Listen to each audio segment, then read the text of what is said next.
কুড়িগ্রামে দরিদ্র ও অসচ্ছল 220 পরিবারের মাঝে কোরবানির মাংস বিতরণে আল জাজা ফাউন্ডেশন 3 দিনব্যাপী উদ্যোগ গ্রহণ করেছেন। নিউজ চ্যানেল 19-এর স্টাফ রিপোর্টার আলমগীর হোসেনের পাঠানো ভিডিও চিত্র নিয়ে খবর পড়ছি আমি আফরোজা আক্তার অপু। পবিত্র ঈদুল আজহা উপলক্ষে সমাজের সুবিধাবঞ্চিত অসহায় ও অসচ্ছল মানুষের মুখে ঈদের হাসি ফোটাতে এই সংগঠন এক অনন্য উদ্যোগ গ্রহণ করেছেন।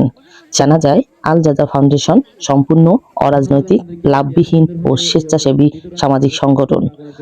আল জাজা তাদের একটি স্লোগান, এসো ঈদ আনন্দ বিলাই। ঈদের উপহার পেয়ে অসহায় মানুষ আনন্দিত। উক্ত আয়োজনে প্রধান অতিথি হিসেবে উপস্থিত ছিলেন 2 নং হলকানা ইউনিয়নের চেয়ারম্যান জনাব মোহাম্মদ রেজাউল করিম রেজা। বিশেষ অতিথি হিসেবে উপস্থিত ছিলেন মাদ্রাসার সাধারণ সম্পাদক জনাব মোহাম্মদ সাইফুল হক। আল জাজা ফাউন্ডেশনের সাধারণ সম্পাদক জনাব মোহাম্মদ আবু সোহাইব বলেন, আমাদের মূল লক্ষ্যই হলো অসহায় মানুষের পাশে দাঁড়ানো।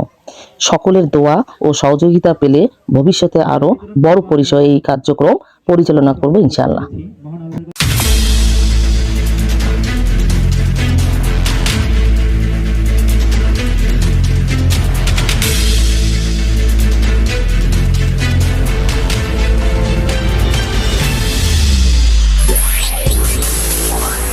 আলহামদুলিল্লাহ, আল্লাহ তাআলা যেন আমাদের এই সংগঠনকে, এই সংগঠনের আয়োজনকে, এই প্রজেক্টকে মঞ্জুর করেন। সবাই সেই সম্পর্কে দোয়া করবেন আমাদের জন্য।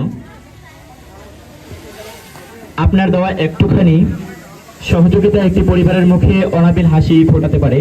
সেই হাসির সুতোয় বেঁধে রাখতে আমরা আল জাজা ফাউন্ডেশন ঐক্যবদ্ধ।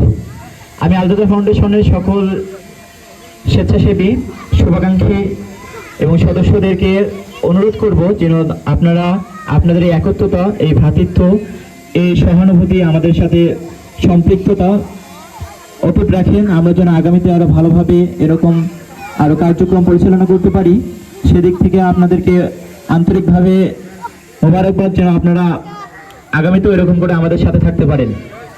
এবং অসংখ্য ধন্যবাদ জানাচ্ছি আজকের এই অনুষ্ঠানটি সুন্দরভাবে পরিচালনা করার জন্য, অনুষ্ঠানের সময় যাওয়ার জন্য।